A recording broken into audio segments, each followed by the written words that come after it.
విశ్లేషకులు అందే సత్యం గారు కూడా మనకి జూమ్లో మరి కాసేపట్లో జాయిన్ కాబోతున్నారు. ముందుగా మల్లయ్య యాదవ్ గారు మీతో స్టార్ట్ చేద్దాం. సో ఎలా చూడాలి సార్?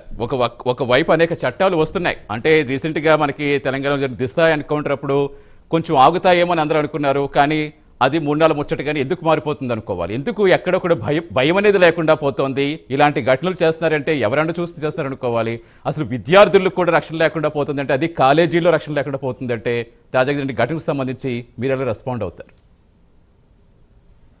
ఇది దేశంలో కానీ, రాష్ట్రంలో కానీ, గ్రామాలలో కానీ దేశవ్యాప్తంగా వెలుగులోకి రాని విషయాలు కూడా చాలా ఉన్నాయండి.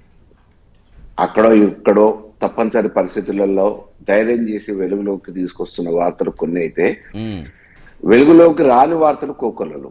దీనివల్ల మానసిక ఒత్తిడికి గురవుతున్నారు, ఆత్మహత్యలకు పాల్పడుతున్నారు, అనేక రకమైన ఇబ్బందులకు పాల్పడుతున్నారు. ఇటువంటి వాటన్నిటిని అధిగమించడానికి మన దగ్గర ఉన్న ఏకైక మార్గం చట్టం. ఆ చట్టం విషయంలో చాలా లోపభూయిష్టమైన లోపాలు ఉన్నాయి కాబట్టి ఆ లోపాలని ఆసరాగా చేసుకుని చేస్తా ఉన్నారు. యాసిడ్ల దాడులను చూసినాం, మానభంగాలను చూసినాం, అనేక రకమైన దౌర్జన్యాలు చూసినాం.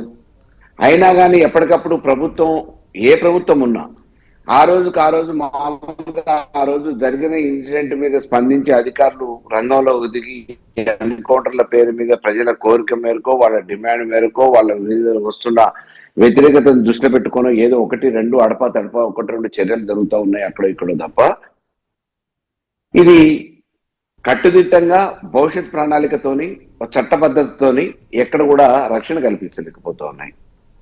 ఇది చూసిన వాళ్ళు కూడా చాలా మంది మామూలుగా మొన్న ఈ ఇన్సిడెంట్ జరిగింది కదా, దీనివల్ల బాధితులకు ఇటువంటి నష్టం జరిగింది కదా, ఇబ్బంది జరిగింది కదా, లేకపోతే దీనికి పాల్పడ్డ వాళ్ళ మీద ఇటువంటి చర్యలు జరిగినాయి కదా, మనకేమైనా అవుతుందా అనే ఒక భయం కూడా లేకుండా అయిపోతుంది, విచ్చలవిడితనం ఎక్కువైపోతుంది.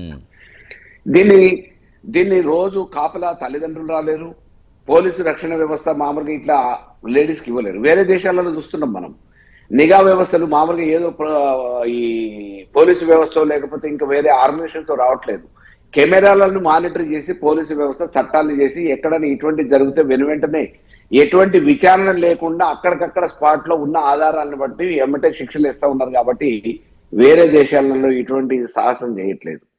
మన భారతదేశంలోనే ఎక్కువ జరుగుతూ ఉన్నాయి, కులాల పేరు మీద జరుగుతూ ఉన్నాయి, ఆర్థిక వ్యత్యాసాలతో జరుగుతూ ఉన్నాయి, అనేక రకమైన కారణాలతో జరుగుతున్న వాటి మీద ఇప్పటి వరకు కూడా మన దేశంలో ఇక్కడ కూడా చట్టాన్ని సమగ్రంగా చేయకపోవటమే ఈ అనర్థాలకు దారితీస్తుంది అనేది నా ప్రగాఢ విశ్వాసం, నమ్మకం కూడా.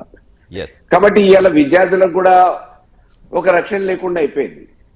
యాజమాన్యాలు, కళాశాలలు ఎవరైతే మామూలుగా హాస్టల్స్ పెట్టి మానిటర్ చేస్తున్నారో వీళ్ళందరూ కూడా వాళ్ళ పరిధిలో చేస్తున్నా అక్కడో ఇక్కడో దీన్ని మామూలుగా ఆసరాగా చేసుకునేటోళ్ళు కొంతమంది చిల్లర మల్లర విషయాలు వేస్తూ చిలిపి చేసేలతోని కొన్ని చిన్నవి చేస్తే, దీన్ని ఎప్పటికప్పుడు మనం ఉంటున్న ప్లేస్ లో కూడా ఇటువంటి ఉంటుందా అనే ఒక అనుమానం కూడా అక్కడ ఉంటున్న వాళ్ళకి ఎవరికి సహజంగా రాదు. కానీ దీన్ని ఆసరాగా చేసుకుని కొంతమందిని మామూలుగా ఎన్కరేజ్ చేసుకునే ప్రయత్నం చేస్తే ఇటువంటి వాళ్ళ మీద వెంటనే ఇక ఈ విచారణ పేరు మీదనో, న్యాయ స్థానాలలో మామూలుగా విచారణ పేరు మీదనో మనకేమైంది, మన దేశం మీద ఆ బాంబేలా అతను ఏదో వచ్చి దాడి చేసే విచారణ పేరు మీద కొన్ని వేల కోట్ల రూపాయలు ఖర్చు చేసినాం, లాస్ట్ చంపేసినాం, ఎన్కౌంటర్ అయింది. మరి అన్ని రోజులు విచారణ చేపట్టి అన్ని కోట్లు ఖర్చు పెట్టి చేసింది ఏంటి అని అంటే అది జరిగింది. అటువంటి ఇమ్మీడియట్ గా ఇన్స్టెంట్ గా కొన్ని డెసిషన్స్ తీసుకోవాల్సిన అవసరం ఉంది. ఆ క్రమంలోనే ఈ రోజు చిన్నపిల్లల దగ్గర నుంచి అసలు మామూలుగా జ్ఞాపకం, లోక జ్ఞానం లేని చిన్న పిల్లల మీద కూడా ఇటువంటి అత్యాచారాలు జరుగుతూ ఉన్నాయి, మారుమూల గ్రామాలలో జరుగుతూ ఉన్నాయి, దళిత వాడలలో జరుగుతూ ఉన్నాయి, గిరిజన తండలలో జరుగుతూ ఉన్నాయి. వీటి మీద మామూలుగా ఎన్నో సంఘాలు ఉన్నాయి, ఎన్నో రకాలుగా మామూలుగా ఇటున్న అడప 1-2 వెలుగులోకి వచ్చినప్పుడు మాట్లాడుతున్నాం. కానీ మహిళా సంఘాలు కానీ, మిగతా వాళ్ళు కానీ, మాలాంటి వాళ్ళు కానీ మాట్లాడుతున్నాం. కానీ మిగతా సందర్భాలలో ప్రభుత్వం నుంచి కట్టుదిట్టమైన చర్యలు లేకపోవడంతో, చట్టాలు చేయకపోవటం మూలానే ఇటువంటి పునరావృతం అవుతున్నాయి. వీటిని రూపం ఆపాల్సిన అవసరం ఉంది, ఖచ్చితంగా ఆపాల్సిన అవసరం ఉంది. దానికి ప్రభుత్వం మాత్రమే చేయగలిగిన అవకాశం ఉంది. రైట్ అండి.